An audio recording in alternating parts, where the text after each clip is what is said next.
Yo, what's going on, everybody? It is 1 p.m. here in Chicago, Illinois. That means it's time for another live stream. Today is Wednesday, November 17th, 2021. Hopefully, you guys are having a good day out there. Everyone listening on the podcast, on the audio only version, hopefully having a great run. The weather is changing here in Chicago. It was unseasonably warm for my run today. I ran in half tights and arm sleeves and a singlet today, believe it or not. But I think if I were to go run in the evening today, I'd probably have to get back into my fall or winter running attire. Hopefully, when you're listening to this and running, it's the warmer rather than the cooler of the temps. And for everyone watching this on YouTube after the fact, hopefully you guys are relaxing, sitting back with a recovery beverage. I've got freshly brewed cup of afternoon coffee, and I'm very excited about it. Today here in Chicago, it is conference day, so the kids are here. They're playing with a hot glue gun, precariously close to all the camera equipment over here. So we'll see how it goes. I think they're going to be fine. They're experts at the hot glue gun, but that's what's going on here after the live stream today. I've got to go pick up some pizzas because we're going to bring some pizzas over for the teachers and their student conferences and stuff that they got going on today. It's kind of like not a potluck, but the parents are helping out the teachers and bringing a bunch of food for them to eat. And I'm going to get some pizzas. And we ordered a couple of extra pizzas for us to have for dinner too. So it's a win-win situation. All right, let's see who we got here in the chat. We got Martha coming in from Baja, California. That's awesome. I'm pretty sure it's not wintry mix weather conditions down there. I'm very jealous. Koberzit says, Happy Wednesday. And Ines says, Hi, Kofuzi, everybody. Just had a steady 5K with Pip. Awesome. I had a 5K today as well. And I'm gonna ring the PR bell for me today because today I did the first leg of the A6 Ekiden Relay. I'm on a team with Emily Heller, FOD runner with Andy, and Ed Budd. And the four of us are running it back. Last year we did the Ekiden Relay, and this year we did it too. Today I did my 5K leg, and I came in at a personal best, which was hard to believe given some of the hard efforts that I've been putting in or longer runs that I've been putting in. So I came in at 19:02 for the 5K for me, which bested my previous 5K best, which was from just a couple of weeks ago of 19:05. So feeling good about that. I think hopefully it bodes well um, as we head into CIM. Awesome. Philip Bourne says, Good day, everyone. Just returned from a 10K post work run with Laura. Awesome. And so quiet in the forest and almost full moon as well. That's nice. Very cool. Good to see the dogs are getting some mileage in. Trevor Holtzman says, nice run this morning. Hopefully 5K PB bodes well for CIM. I think it does because it's not like I guess it's 3 weeks out. It's not 2 weeks out or 1 week out. So I think that, give myself some rest. Don't mess up the taper too much. I have one more week of work. I've got a 10K that I'm going to do also for the Ekiden Relay. I'm probably going to do that as more of a threshold effort.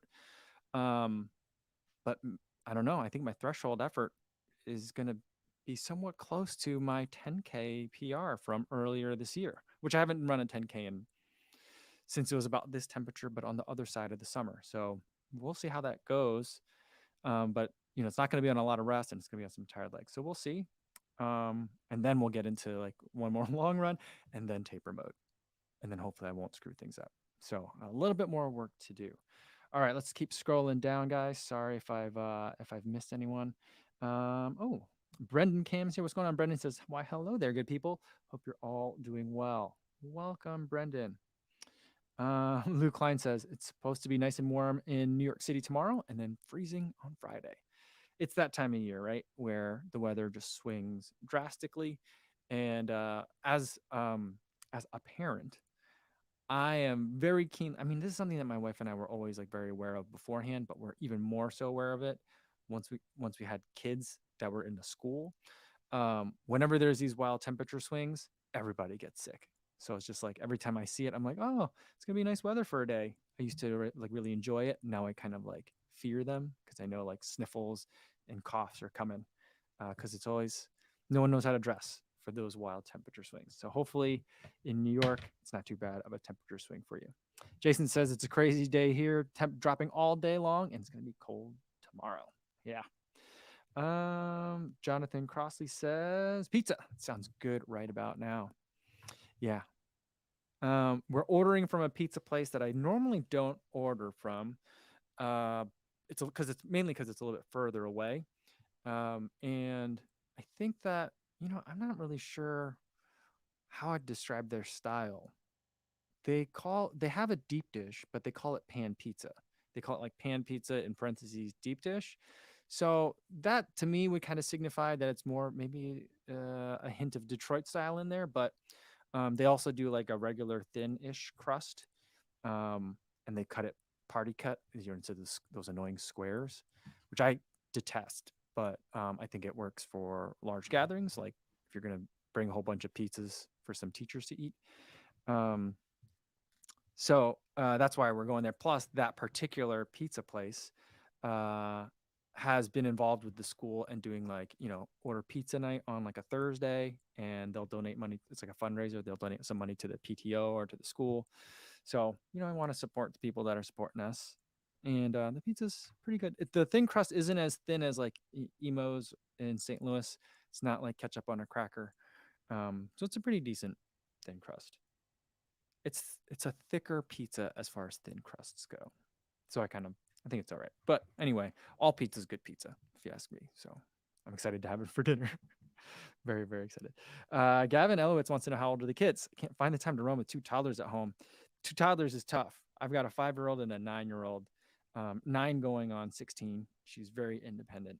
Um, and so almost deceptively still. So sometimes I feel like I don't have to do anything for her, but I keep forgetting that she's 9, but she's very independent. And the 5-year-old, she's like a little boss, kind of like we really like the Boss Baby movies. She's definitely like a little boss baby, running the household from her 5-year-old vantage point. It does get easier once the kids get a little bit older, because then certain things like, like, my wife hasn't traveled that much for work, lately. But before it was like, oh, this is gonna be tough. When am I gonna get in a run? Because I can't like leave the kids unattended. Now I don't think I have run and left the kids alone. Maybe I have done that before now. I don't think I have, but I think I could probably, like in the morning, just tell the baby like if you need something, your sister's here, and if there's any other problem, they could always like FaceTime me from an iPad. So those kinds of things make it a lot easier. And we're not doing school activities or like after school extracurriculars now, but starting January, we're probably going to get them back into extracurricular activities. They're at an age where it's not like daddy and me anymore, or like where they like really want me to watch them the whole time. So it's going to be like drop off situation, drop them off and then go run some errands for like 30 minutes, 45 minutes while they're in classes or like swim class or gymnastics or whatever. So I'm kind of looking forward to that too. That should make things a little bit easier. I think it gets easier. Yeah, I mean, it does. Uh, Ray Solid Happy Joggers here says, hello, everyone. The New Balance Fresh From More version 3s are in. He's going to do a 6-miler tomorrow in them. It's a good shoe. It's a lot of shoe, but I think it's a really good shoe. Hopefully you enjoy them, Ray. All right. Brendan's got a question for me. He says, in the winter layering video, you mentioned the Gore-Tex Infinium jacket is your go-to for the harshest conditions. How do you find it for rainy and wet snow days? The way I think of any kind of like rain layer is like, you know, eventually you'll get wet if it's like super, super wet out, you know? Um, and once you hit that point in the Gore Infinium, it is not great, but I feel like it holds it off for a really, really long time. And so like the thing about rainy slash wet snow days, it usually means the temperatures are a little bit higher. So like it's not as like dire as if like I had somehow like gotten doused with water and it's like, 0 degrees Fahrenheit. That's a completely different story. That'd be like that could be really, really dangerous really fast. Um, but for wet snow, I think it does really well. It kind of like slides off of it really well.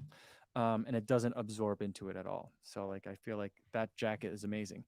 If you get here's the thing about that jacket. Like if you get just like some of the Path Project long sleeve shirts, like that Tencel fibers, or like a merino long sleeve, or the stuff that John G uses for their long sleeves. So something that's more than like not just polyester, and something that's not just cotton, I can run with just that long, like a long sleeve and that Gore Infinium jacket in super crazy cold conditions. And so like I just enjoy that a lot, because then you're not like super over bundled up, and it helps with kind of like moisture management in that way.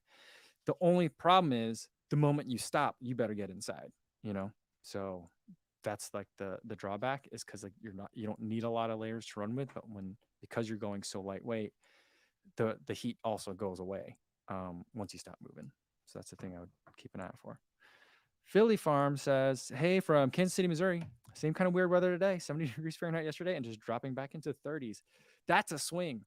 That is a temperature swing. We had like it was like 62 degrees here today, and I don't know what will be at tomorrow. I think 30s, but going from 70s to 30s is super super crazy. Um, let's see.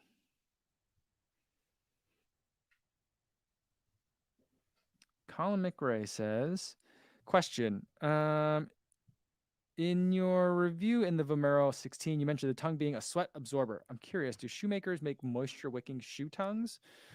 I mean, some materials do better than others. I think, yeah. I mean, I think the answer is yes, right? So some of the thinner tongues will be perforated with mesh, which is going to help remove some of the uh, moisture and let more air in there. And so I don't know if they're going to be. I mean, they're not made out of the same thing as like running t-shirts are made out of, but there are certain materials that you can certainly pick that are going to help air out the shoe a little bit more. Like the shoe video that I did today, for the Wave Rebellion, that material that's on the tongue is super thin, and I feel like once it gets wet, I feel like it will be able to evaporate really quickly from there. And so I think that would be a really good shoe for hot temperatures, at least as far as the tongue. The rest of the shoe, the engineered mesh, I think is going to be a little bit on the warm side, but as far as the tongue goes, I really like it. So there are tongues that can be that way, but I don't really worry too much about that. What I do worry about is when it just feels like there's like a literal sponge on the top of the foot. That just gets hot, and I don't think it's that comfortable. So that's just me. Liam Mahoney says, "Hello from Montreal. Tracked my b-ball game last night, and I ran a total of 10K. Really? So did you have like a foot pod on or your steps? Is that what it was? Like a step counter? That's pretty funny. I know my dad. My dad still golfs regularly, um, and the funny thing about my dad and golf, he always golfs with. I think it's because like he's retired, but I think he's a little bit younger than some of his other. I don't know. I mean, he's been retired for a while now, but like it seems like all of his golfing buddies are a lot older than him. I don't know if he does that on purpose. It almost seems like he's doing it on purpose. But anyway, I know my dad always tracks like how many steps he's taken and stuff, while he's been golfing. But I think a lot of golfers. I don't think he's unusual in that way. But I've never thought about doing it for a basketball game. That's gonna be tough. I mean, that's a hard 10K because you're going at such explosive speeds. Stevie76 says, "Yo, what's going on?" And Martha says, "Congrats, Kofuzi, on your PR. You're honing in on 19 or sub 19, but what shoes? We all want to know." I think that like Strava had me at 1848 for the 5K. So you know how it like tells you like when you've done like a new PR. And so like the 1902 number that I got is what I like clicked on using the Runkeeper app, and the app tells you to like run a little bit extra in case there's like GPS discrepancies. You ever had that where you ran exactly like 6 miles and then you go look on Strava later and then it says 5.99, like that kind of thing.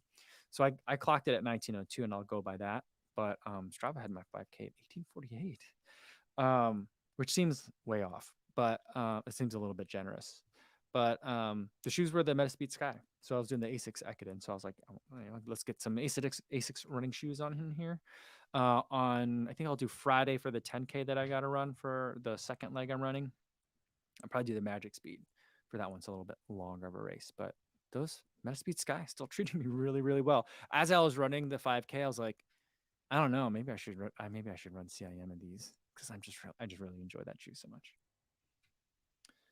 Emil Razaev says, "What are the widest and lightest carbon-plated shoes you have ran in?" I think the lightest would be like the Skechers Speed Elite Is that one?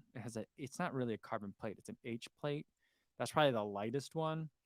The widest one is probably either the Carbon X2 or the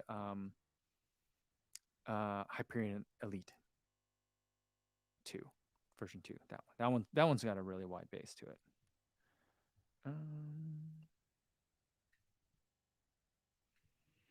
Mhm.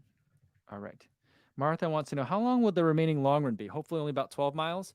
Yeah, the more I've been thinking about it, the more I've been shrinking it. Last week, I was thinking, I'll probably run like 18 miles. And then like the following day, I was like, maybe 17. And I think I'm like, today, I was like, I don't know if I'm going to run much more than 15. So it'll be short. Um, so probably somewhere between 13 and 15 with some marathon paces in there, just again to get one last taste of it at an extended period, just to make sure my body is like not is just very I just want my body to be bored with that pace and just feel like it's really easy.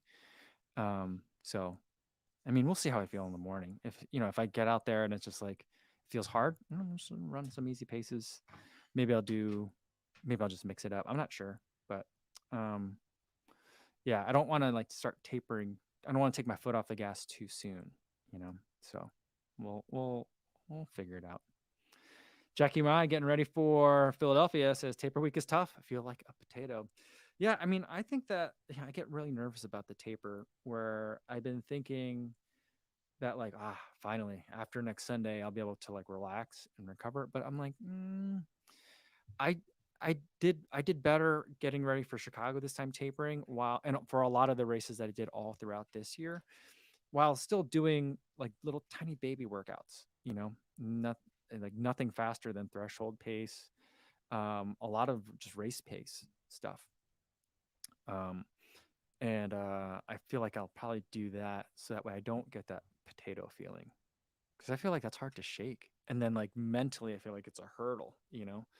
So like my last workout, I think is going to be, I think the Wednesday before CIM. And I think I mentioned it to you guys. I'll be in Austin, and I think I'm going to an event with a brand to test out a spike. It's not a brand new spike. I think it was out for a lot of the trials and for the Olympics, but I've never been in a Hoka spike before, so it looks nice. So I'm excited about it, and it's like a little. I think they're gonna put us through a little track workout for it, so we'll see. I'll just use that as to kind of like one last way to keep things fresh. Dinosaur is here, says, hi, trying to buy a running watch for my spouse. Saw your video on the Grid X Pro, but it's the same price as the Vantage V2. What's different, better? DC Rackmaker said the lap button has 2 to 3 seconds lag. Help. Thanks. I maybe the lap button does have a bit of a lag. I've never really noticed it. I mean, nothing that I do is really that precise. But I like the Vantage V2 more because it's lighter weight and I run primarily on roads. I do some cycling, some swimming, I do some trail running. But the bigger difference for the Grid X Pro is the compass features. Oh, does the Vantage V? I don't think the Vantage V2 has compass features or maps. And so the turn-by-turn directions, you can load in a route onto your watch and run that way. It's a little bit cumbersome to do, to be honest with you, but it saved my butt for that half marathon that I did because I was just like, there were no course markings or the course markings weren't that great, and I was just running off of the watch beeping at me the entire time, and I was able to guide a bunch of us to the finish that way. So I think that's like the main thing. If you're spending there's battery life difference as well, but if you're spending a lot of time in trails doing trail running or hill training, then I would go with the Grid X Pro. But if you're doing a lot of road work, then I would go the Vantage V2. I'm running with the Grid X Pro right now, but the Vantage V2 has kind of been my favorite.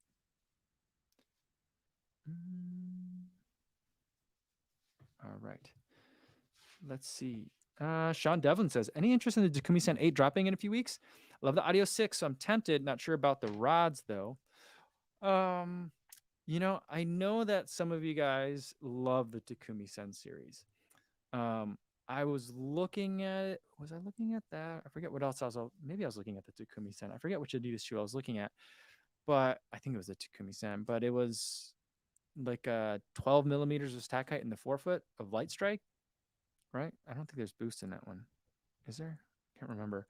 Um, but 12 millimeters of stack height is a little bit low for me. So like for me, the use case would be pretty narrow, kind of like the Puma Liberate, which is a shoe that I really like, but there's just not a lot underfoot. So it's great for really short, fast running, which I don't do a ton of. It looks great. I love it. My daughter's showing me her hot glue gun handiwork, but yeah. So I don't know. Um, Here's where it could get interesting, though. So I'm kind of interested in doing the USATF Masters Indoor Championships. I think that's in March, and I feel like there, a Takumi Sen would be perfect. I'd have to double check the heights on it to make sure it's street legal, but um, frankly, I'm not sure it is. But I don't really want to wear like an indoor, like a flat spike to do like an indoor mile. That sounds terrible to me. So yeah, so like I maybe, but probably won't be doing it soon. Yeah, I don't think soon. I think I just saw Running Warehouse put out a video on it though. All right. Dr. Josh is here. What up, fam? He says, "What up, co-fam?" All right. JC said, first ever running bathroom emergency last night during a track workout. Facilities nearby, thankfully.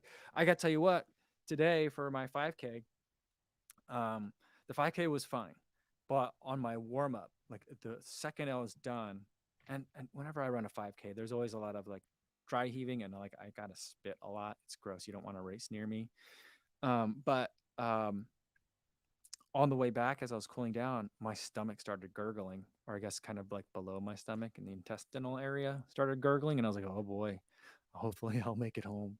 And I've kind of had a weird stomach ache all day. I think it's because I took a gel on an empty stomach before, like during my warm up before the 5K today. And I just think that like, um, for me and gel, I gotta have like a little bit of something in the belly to kind of absorb it a little bit. I think it kind of bothered me a little bit. This gel I took was Science and Sport, so not like the most like harsh of gels, but I just think that like either that or the cold weather and the fluctuating temperatures are starting to get to me a little bit.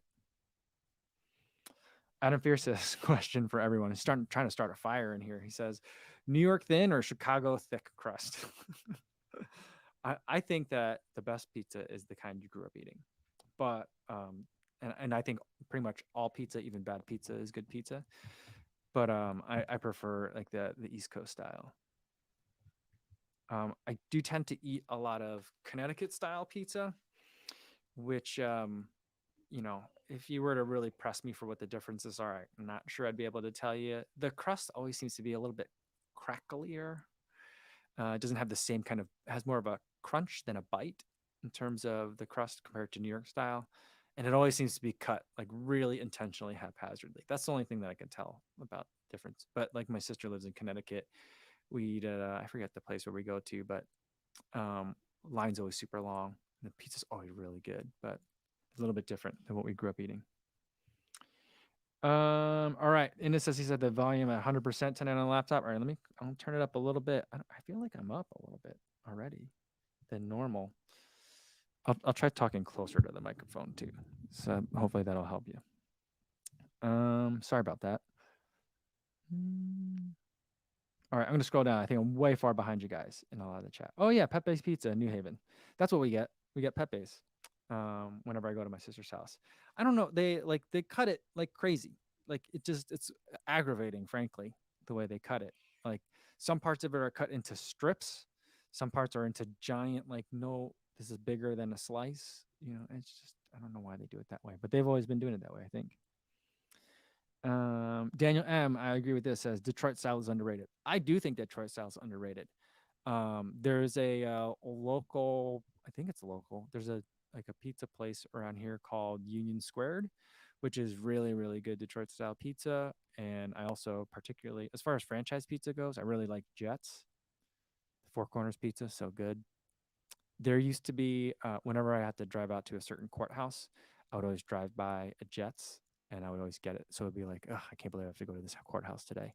Like on the plus side, I'm gonna get Jets pizza for lunch on the way back. so so that was always plus. Eric Perriman likes Peace Chicago. Does a pretty good job at the New Haven style, along with good beer. You know, it's been a really long time since I've eaten at Peace. Um, I definitely need to go back. Frank says, repeat question. When you ran tunnel, did you practice running downhill? Did you have a good sense of the pacing before you did it? Wondering if I just needed a downhill practice run for Tucson. I did not practice running downhill, but I also think I think you should, Frank. Try and do a downhill practice run. But I feel like, aren't you getting like a crazy amount of vert? Just run down some of that vert. I think you'll be okay.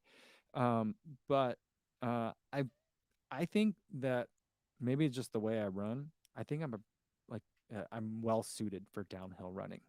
Like the things that people say, like, oh, you're gonna blow out your quads, or it's harder to run downhill than uphill. Like all those things that people say, I'm just like, have you tried running downhill and then tried running uphill? Like, are you confusing the two? Maybe. Like I love running downhill. I can run downhill all day. It just suits me really well. I don't understand how it doesn't suit people well. It's free speed, but I don't know. I mean, if you're worried about it, do it, but I wouldn't try to like super overtrain for it. Um, in terms of the pacing, I just went by effort, and I think that had I been really tied to my watch pace, I think I would have sold myself short a little bit when I did tunnel marathon. So I would say like, you know, um, you know, take the free speed and go by feel. But I think also, Frank, you're experienced enough to know if you're like letting yourself get carried away, literally. So I think you'll be fine. All right. Dad runner Al says, first year runner. Lately, my heart rate is lower on runs, even though it feels the same. I was around 121 on mid pace after about 5 miles. Now 110. Dad runner, is it cooler where you are? Because that could be a big part of it. Um, Once the temperatures get cooler, your body is not trying to cool itself down as much, and so it's spending less effort to regulate itself. So that's a big one. Brian says the Takumi Sen is higher stacked than previous versions. 33.27 according to Runner's World. Looks awesome, but might have to wait for a sale on those. 180 full price. 180 feels like a lot for a Takumi Sen. Um, what's with the 180 price point? A lot of shoes coming in at 180. The Wave Rebellion was 180 or is 180, and then also the Under Armour Flow Velocity Win was 160. I think I mean I guess they're shooting their shot, I guess, right? So Michael Vozar said, have you tried the 400 945s? If so, do you think they're worth getting or wait for the 955? I don't know. When is the? I have no idea about the 955. I haven't tried it. I keep saying that I'm gonna get a Forerunner 945, and then I never do. I think it's just something I gotta hurry up and do. But that's probably the one that I would get because I get I make a lot of wrong turns when I'm running, so I think for me like the biggest benefit for me trying a Garmin watch would be to get those full color maps. I don't know. I'm really bad at reading maps though, so I don't know how much it would really help.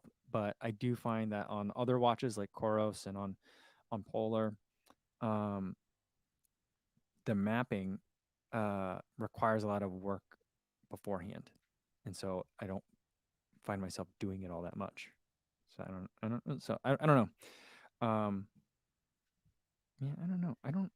Garmin doesn't really. Does Garmin update their watches on a yearly basis? I feel like we've been on 945 for a little bit. I'm not sure. I'm not sure. Um, a lot of other people would be able to answer that better than me. I don't know. Sign Andran Ramisetti says, what's going on? Good to see you again. He says, hi, Kofuzi from India. Why Nike Vaporfly or Alphafly is making into your marathon race day option? It isn't. I don't have either of them. That's the main reason why. And I'm not that interested in running in either of them. I think the Alphafly is still the same Alphafly that was released in early 2019. And then the Next Percent 2, I don't think is that different for the next percent one. So I haven't felt really a need to re-review those shoes. So yeah, that's why I'm not really thinking about them. But they're great shoes. Both of them are great shoes. I think the Alpha Phi is probably one of the best marathon shoes ever made. So it's a good choice. Kevin Lara, what's going on, Kevin? Says, what up, brother? Good goal time for CIM. Maybe we can be in the same pack on race day. I'm going to shoot for 3 hours. So that's where I'm going to be at.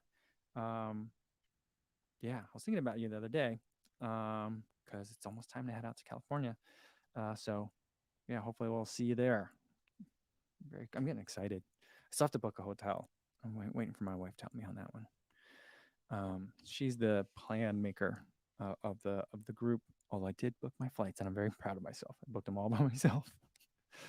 All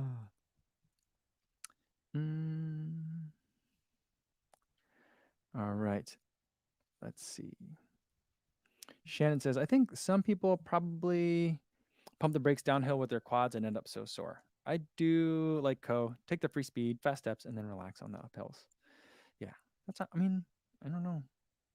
I think that I tend to, everyone says like, lean forward when you run. I still think, and I think holding a camera probably exacerbates the problem when I run. I think I lean back a little bit. So like when you're downhill, I think that's just like normal running. Then I start to, it balances me out, I guess.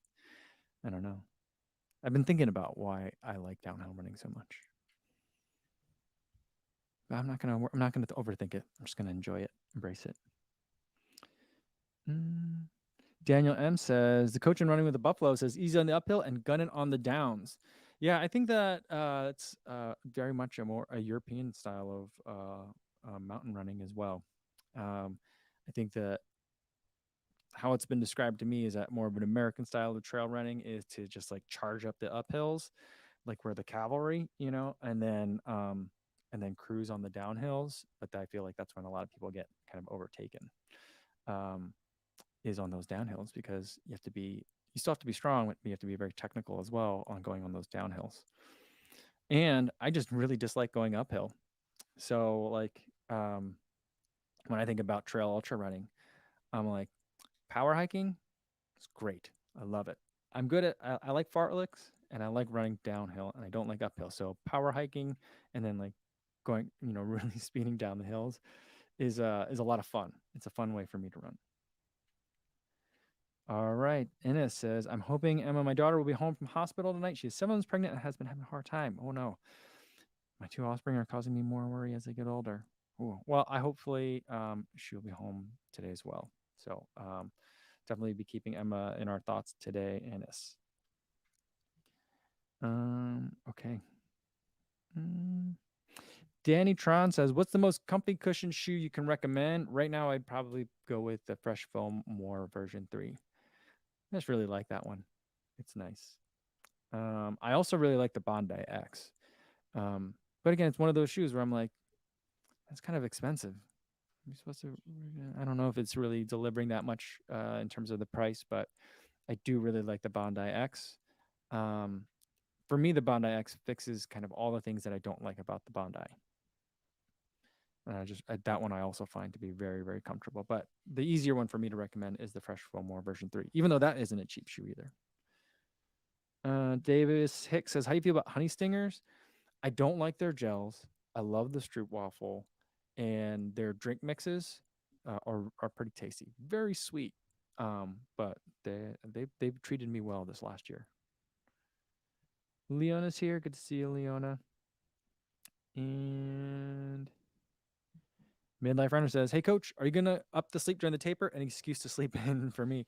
I'm going to try, but it's going to be really hard. And I'm feeling that sleep's going to be a little bit problematic. And I knew that going into it, the way I was scheduling my kind of calendar, because I'm going to be at TRE, the running event in Austin. And I have a feeling it's going to be get up early to go on like a group run, be on my feet like for a lot of the day, looking at shoes and stuff, what's coming for 2022, and then doing whatever kind of evening activities, and then editing a video, and then repeating for several days.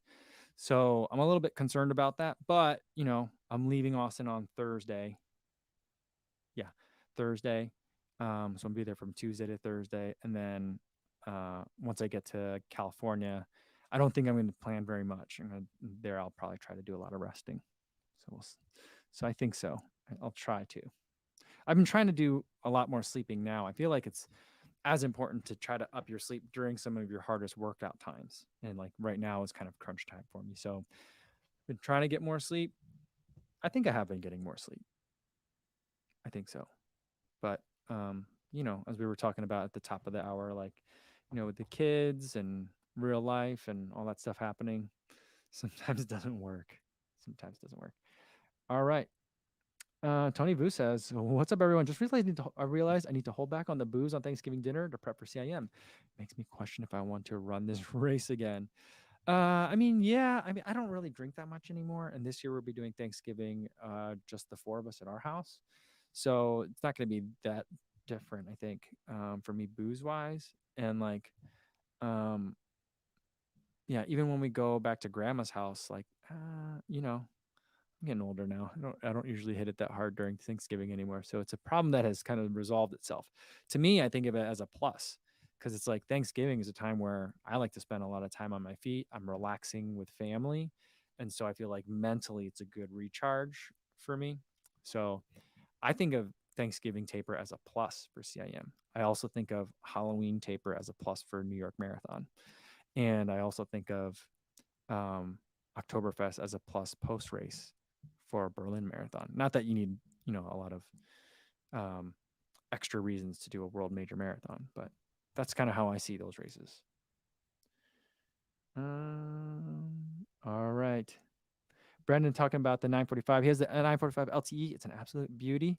I don't take advantage of 80% of the features though. I feel like, isn't that for most people with most of the watches? Like you get it for like the one specific thing, but and also nice to know, like, like for me, when I was looking at all these watches, I never would have thought that I would have done a triathlon. And then I did one and I was like, oh, I got to use all these other things that are already in this watch. It's great. So it is really, really nice to have the extra features. Leona says, slight body aches, not COVID. Run or skip the run? I'd say I don't know. I'd say if you do you got a race coming up? Are you doing CIM too? Yeah, you're doing CIM too, right? For slight body aches now, I don't know. I would say go out for a little bit of depending on what you have on the calendar. If you've just got some easy miles on there, go out for a little bit. If it doesn't shake out in the first mile or so, turn it around. You because like we're towards the end of the training block, so I think it's better to be fully healthy than get in another like threshold workout or another medium run. You know, it's hard advice to follow. I'll tell you, but it's simple advice, but hard advice to follow. All right.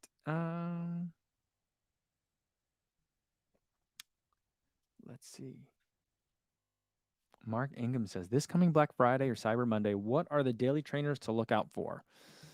That's a good question. I don't usually find that there are great deals on running sneakers for Black Friday. Usually when I think about Black Friday deals, I think about apparel quite a bit. I think about consumables like your protein recovery shakes, like your sport drink, your gels, things like that. Running sunglasses, all the accessories, I think, and apparel and electronics too, are the things that I really look for when it comes to Black Friday deals. The running shoes, I mean, I think Running Warehouse is doing a big Black Friday sale. I think they usually do, so that might be a place to look to see. But I'll have to look into that. I'll have to check it out. But offhand, I don't know. All right. Let's see. How are we doing on time today? We're doing okay. I forgot. I got to leave a little bit early to go get those pizzas. All right. Antonio Rodriguez says, I'll be in the CIM 3 hour pack too. Awesome. I will see you there, Antonio. Sub 3 or die, I guess. I don't know. I'm going to go for it. I'm going to go for it until the wheels fall off. Hopefully that happens a little bit after the finish line, but we'll see. Liam Mahoney says it's about to get snowy here in Montreal, but I want to keep running this winter. Any recommendations for running shoes that won't break the bank? Thanks.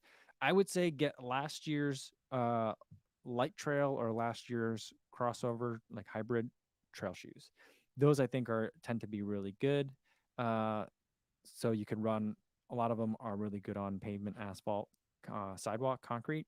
But also, if it gets slushy or a little bit wet, it's got a little bit of extra tread and grip in there. So that's my kind of go-to choice.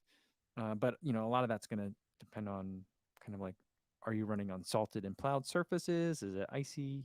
Some people do the thing with is it the Saucony Peregrine that has little like markers in it that tell you where you could drill holes so you could put screws in your shoes? Like I've never done that before.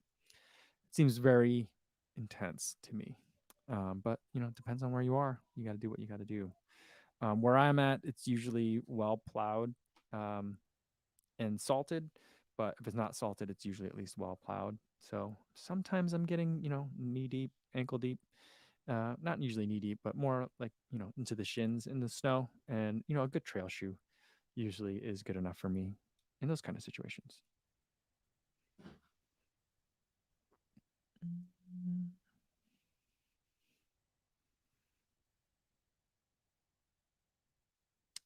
Let's see. Let's do a couple more. Daniel M wants to know, is there any shoe brand you have wanted to try out but haven't yet? Like an entire shoe brand?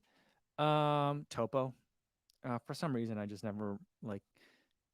I would love to understand that like their product line a little bit better, but like it never is like, oh, I want to hurry up and get on the internet and buy one of those. It just doesn't. It's not super exciting, I guess.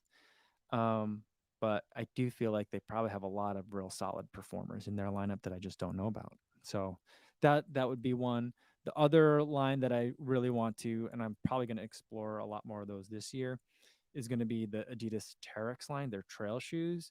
I think they've been making really good trail shoes for a couple of years now, and I just am unaware of any of them. I've not tried any of them before. So that's kind of like my hypothesis, and I'm going to put that to the test. The designs are beautiful. I love it, the way that they design their trail shoes. And, when they're coming in at, high 10s, 11 ounces, I don't mind that on the trail. When they do that for the road, it's kind of annoying. But when they do it for the trail, it's like, oh, that makes sense.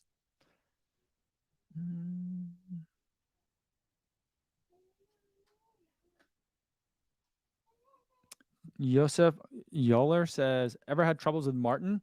I've only had trouble with him one time. And the trouble was I had one Martin gel that I was like saving, and I saved it too long, and it got puffy.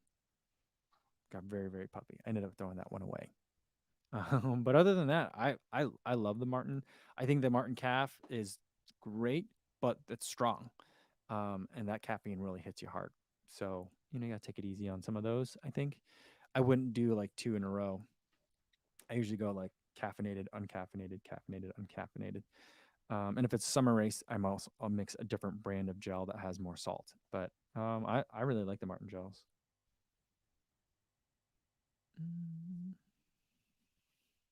Cuddles says, "Hey Co, what's your thoughts on the Nova Blast SPS, the sneaker version for casual wear?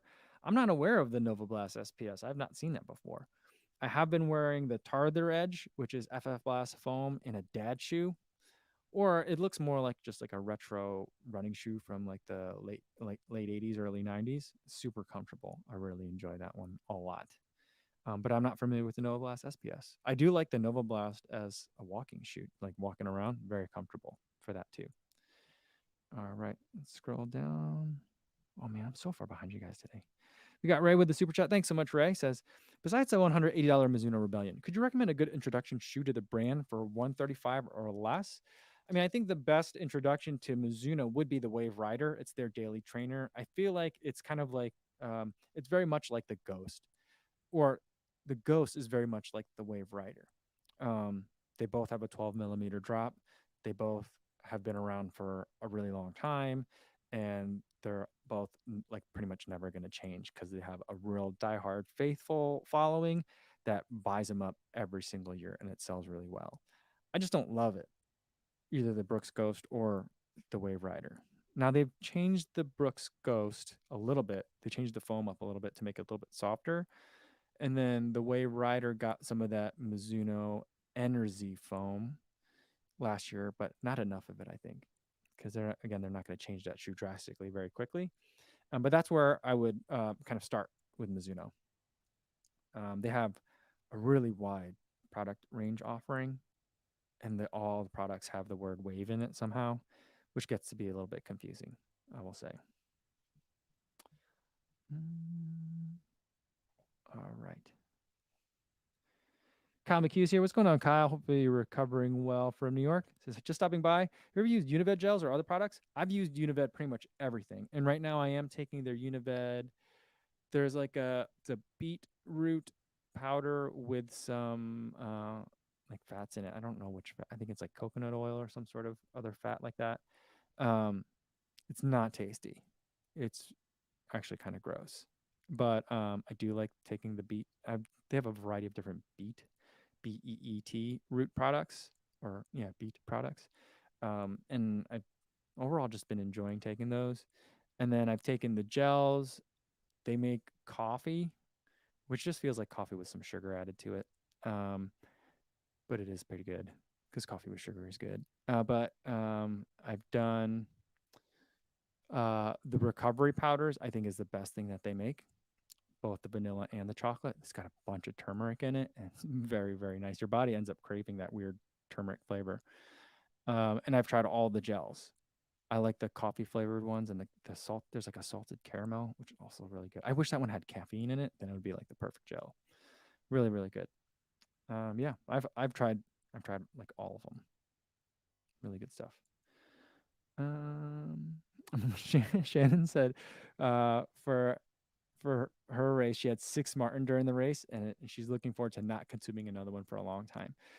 Yeah, the last run that I did last weekend, I think because it's getting colder, it's even more like gummy, and so I was having a hard time eating them.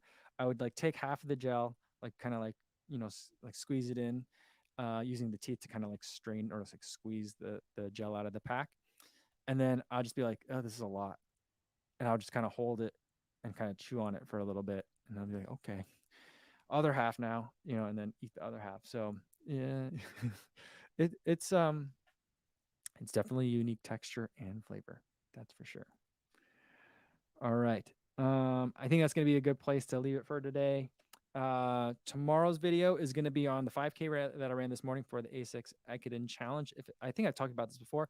I'm doing it with Emily Heller, Ed Bud, and FOD runner Andy. We did a Ekiden relay team last year, so we're doing it again this year. And so there should be some content coming out from some of your favorite creators about the Ekiden Challenge. If you guys are doing an Ekiden relay team, let me know. Like either tag me on Instagram or something. Let me know. I'd love to see what you guys are doing. I'll share it out to everybody too, for everyone that's doing the Ekiden relay. And today, I think it's on right now. Or was it a little while ago? There's like in Michigan, they've got that Ekiden Pro relay that like Bowerman sends a team. Brooks has a team out there. Minnesota Distance Elite has a team out there with 2 third-place World Major Marathon finishers, Annie Frisbee and Dakota Lindstrom. Is that? I forget how to say her last name. Finished 3rd in Boston, and then Annie Frisbee finished 3rd in New York. So that's a pretty stacked Ekiden team. So that's also going on, I think, today. It is today. Yeah, I'm pretty sure it's today. So lots of Ekiden content out there in running YouTube. So that's coming up tomorrow. And then after that, later we'll do a live stream. Tomorrow's going to be happy hour. So bring your recovery beverage of choice. I'm going to bring some new protein shakes for tomorrow. So that'll be fun to do some taste testing. All right, guys, until I see you again, be safe out there. Thanks.